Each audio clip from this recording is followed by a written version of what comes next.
Bem-vindo a bordo do documento Revista Asas, as histórias da história. Eu sou o Cláudio Lucchesi e esse aqui é o Kowalski.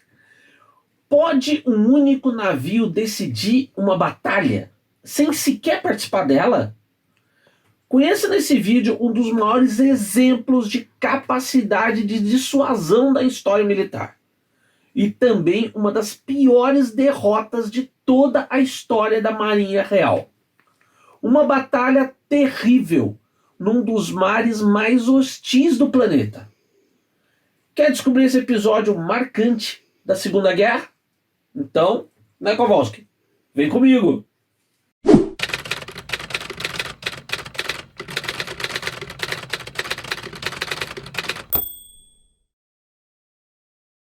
Oi pessoal, nesse documento Revista Asas, vamos conhecer com os nossos parceiros, a Embraer, a El Sistemas, a Goodyear e o Hangar 33, a trágica saga do comboio PQ-17.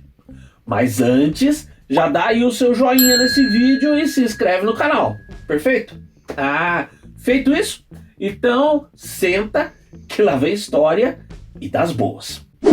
Olha só, no dia seguinte à invasão alemã da União Soviética, em 23 de junho de 41, o primeiro-ministro britânico Winston Churchill já ofereceu aos soviéticos todo o apoio que estivesse ao alcance do Reino Unido. Apesar de ser um anticomunista histórico, Churchill percebeu que qualquer nação em guerra contra a Alemanha era uma bem-vinda aliada do Reino Unido, que naquele momento da guerra ainda lutava sozinho contra um todo-poderoso Terceiro Reich nazista. E o auxílio britânico se concretizou com um acordo de envio de suprimentos e equipamentos de que o Exército Vermelho necessitasse. O principal caminho para essa ajuda seria com comboios marítimos do Reino Unido para os portos no extremo norte soviético, Murmansk e Arkhangelsk, através de um dos mares mais perigosos do planeta, o Oceano Ártico. Mas, mesmo sem qualquer ação dos alemães, só a travessia em si do Oceano Ártico já era um desafio, com seus ventos gélidos e ondas de mais de 20 metros. Binóculos, canhões e torpedos ficavam congelados. E muitas vezes os marinheiros tinham de quebrar o gelo a machadadas, pois o peso dele podia alterar o equilíbrio dos navios até virar os navios. Isso para não dizer que a água do mar a pouco mais de menos 2 graus era capaz de matar um ser humano em cerca de meia hora, tá? Uma perspectiva aterrorizante no caso de um naufrágio. Mas, fosse como fosse, a operação desses comboios foi organizada, com aqueles indo para a União Soviética sendo designados PQ, e os que voltavam, QP. A Islândia foi definida como ponto de reunião dos navios mercantes e dos navios de guerra de escolta, formando cada comboio que seguia então para os portos russos. E foi assim que o primeiro, o PQ-1, zarpou da Islândia já em 28 de setembro de 41, chegando sem problemas a Arkhangelsk em 11 de outubro. Confiante numa vitória rápida contra os soviéticos, o alto comando alemão de início desprezou o apoio britânico. Mas, quando o inverno de 41 para 42 chegou sem a tão esperada vitória, essa atitude mudou, e os alemães decidiram que era necessário impedir qualquer apoio aliado ao esforço de guerra soviético. E esse apoio tinha crescido com a entrada dos Estados Unidos na guerra, em dezembro de 41. Então, o alto comando alemão determinou a reunião na Noruega de forças da Kriegsmarine, a Marinha, e da Força Aérea, a Luftwaffe, para dar combate aos comboios no Mar Ártico. Quando chegou o verão de 42, a Kriegsmarine já tinha na Noruega a seguinte força: o coraçado Tirpitz, o irmão do Bismarck, os cruzadores pesados Admiral Scheer, da mesma classe do Graf Spee, e o Admiral Ripper e seu irmão, o Prinz Eugen. Uma grande força de destroyers e navios menores, e uma boa quantidade de submarinos. Por seu lado, a Luftwaffe reuniu nos aeródromos do norte da Noruega uma força que somava cerca de 81 caças Bf-109, 14 caças pesados Bf-110, 103 bombardeiros Junkers Ju-88A e 22 da sua versão de reconhecimento, 36 bombardeiros de mergulho Stuka Ju-87R, 42 aerotorpedeiros Heinkel HE-111H6, 16 reconhecedores táticos e diversos hidroaviões aerotorpedeiros Heinkel 115 e de outros modelos de reconhecimento, busca e resgate marítimo. E havia ainda os quadrimotores Focke-Wulf 200 Condor de reconhecimento de ultra longo alcance, com a missão de dar o alerta inicial de qualquer comboio indo para a União Soviética. Essa força compunha a Luftflotte 5, do coronel-general Hans-Jürgen Stumpf, que possuía duas unidades grandes operativas, o Fliegerführer Nordost, sob o comando do tenente-coronel Walter Livas Litzmann, e o Fliegerführer Lofoten, do coronel Ernst August Hoth. Para os alemães, então, aí era só aguardar a oportunidade. E essa veio em junho, quando um Condor avisou que uma concentração de navios estava no Fjord de Kval, na Islândia. Olha a foto aí, com o cruzador pesado Wichita, americano, bem visível. Pouco depois, em 27 de junho, um outro Condor e um submarino confirmavam que um grande comboio estava a caminho da Rússia. Esse comboio era o PQ-17. Era um dos maiores comboios já reunidos, com uma carga que incluía 297 aviões, 495 tanques, mais de 4.200 caminhões e outros veículos motorizados, e 156 mil toneladas de outras cargas, mais que o suficiente para equipar bem um exército de 50 mil homens.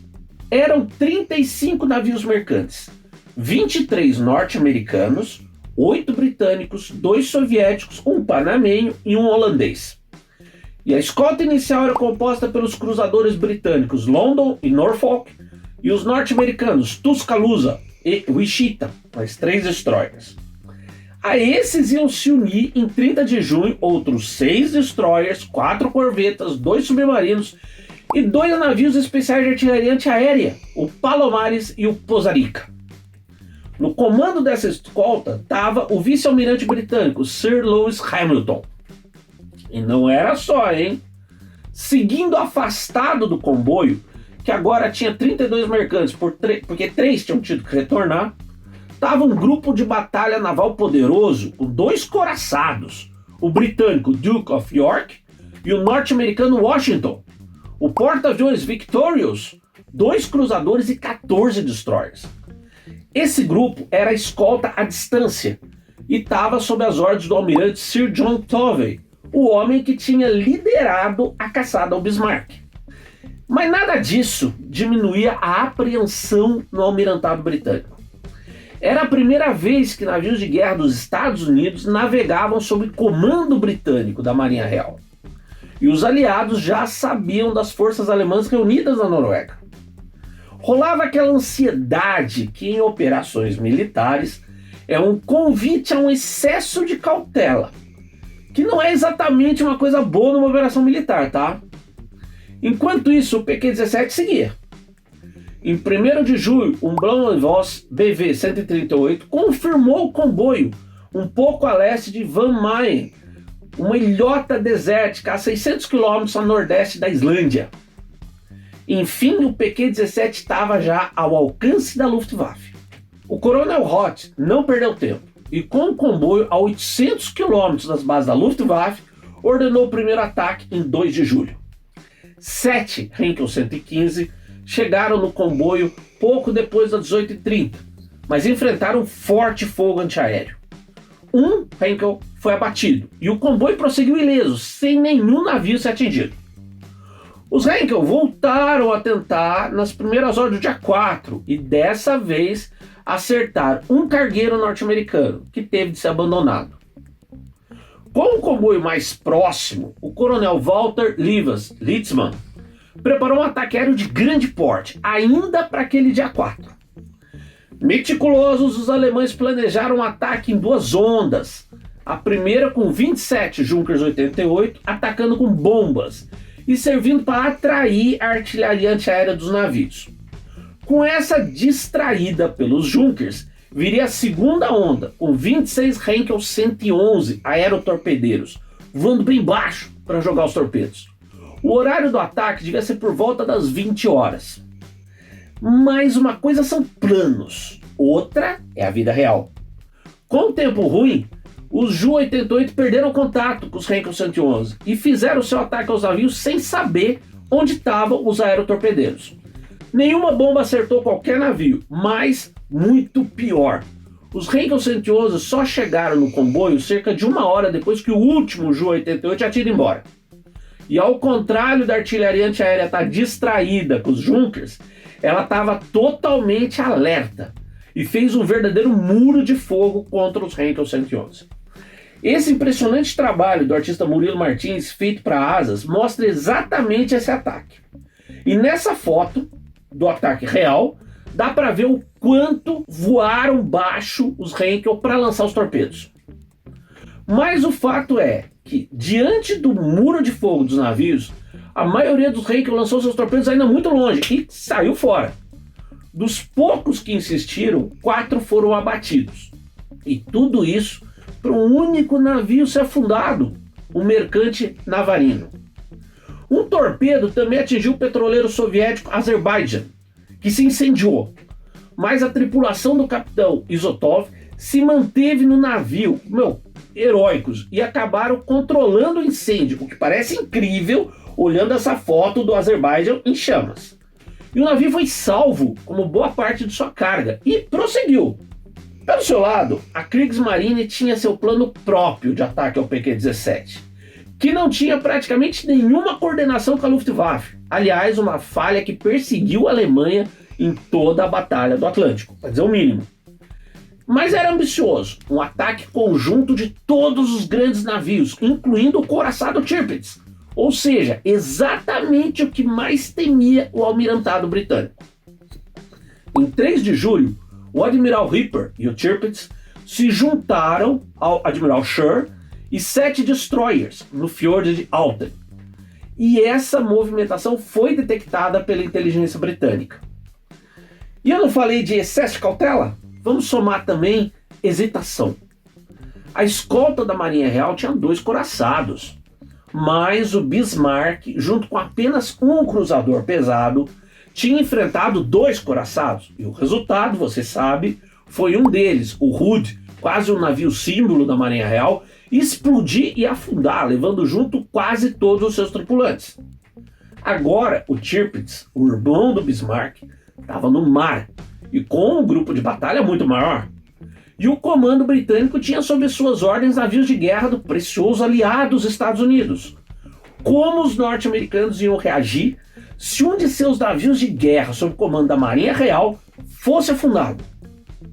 Em Londres, o primeiro Lorde do Almirantado, o almirante Sir Dudley Pound, sabia da saída do Tirpitz e tinha certeza de que o couraçado estava liderando um grupo de batalha contra o comboio, capaz de massacrar o PQ-17 antes que a frota de Tovey pudesse intervir. E ainda pior, os alemães podiam massacrar o comboio e em seguida ainda impor uma desastrosa derrota à Marinha Real, vencendo Tovey em batalha.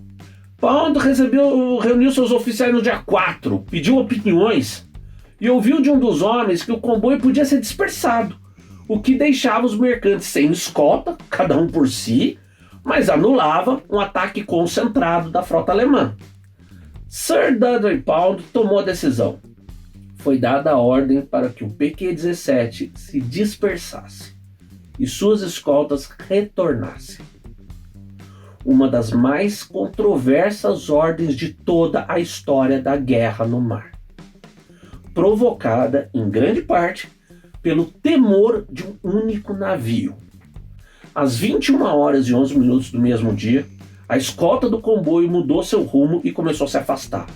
E às 21 horas e 23, os navios mercantes seguiram o comando, afastando-se um dos outros, cada um buscando rumar por sua conta para os portos soviéticos. Uma mensagem final de um dos navios de guerra da escolta traduz o que sentiram aqueles homens do mar abandonando navios desarmados daquela forma e naquelas águas glaciais. A mensagem foi a seguinte: da escolta para os navios mercantes.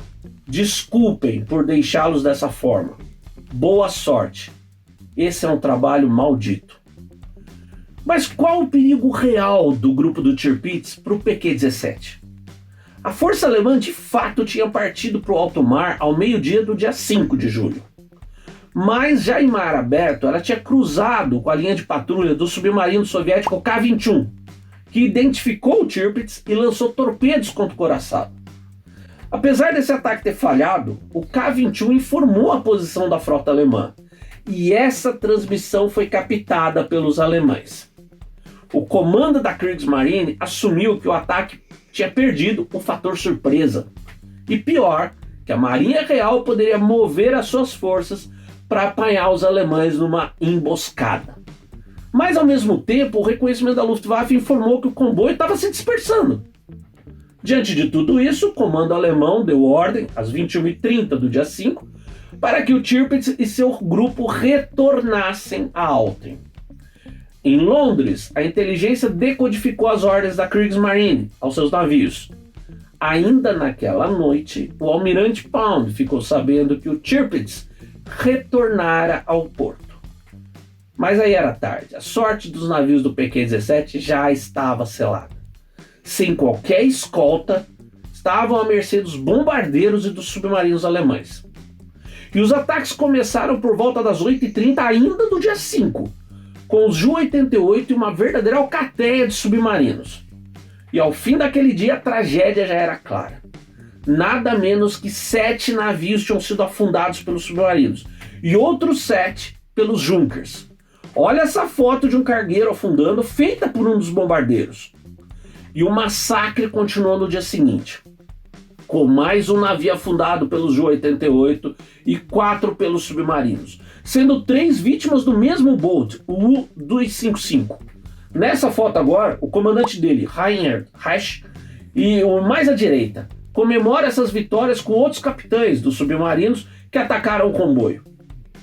Ao saber da ordem de Pound, o comando soviético de início não acreditou. Achou que fosse uma artimanha alemã. Em seguida, com a confirmação, ouvindo as mensagens desesperadas dos navios, os soviéticos lançaram tudo o que dispunham, meio que no desespero, para tentar socorrer os navios. Barcos de patrulha costeira foram em busca dos desgarrados, tentando protegê-los. Um desses acabou vítima dos Junkers 88. Todos os caças de longo alcance Petliakov P-3 disponíveis decolaram na busca dos navios, apesar das condições ruins do tempo.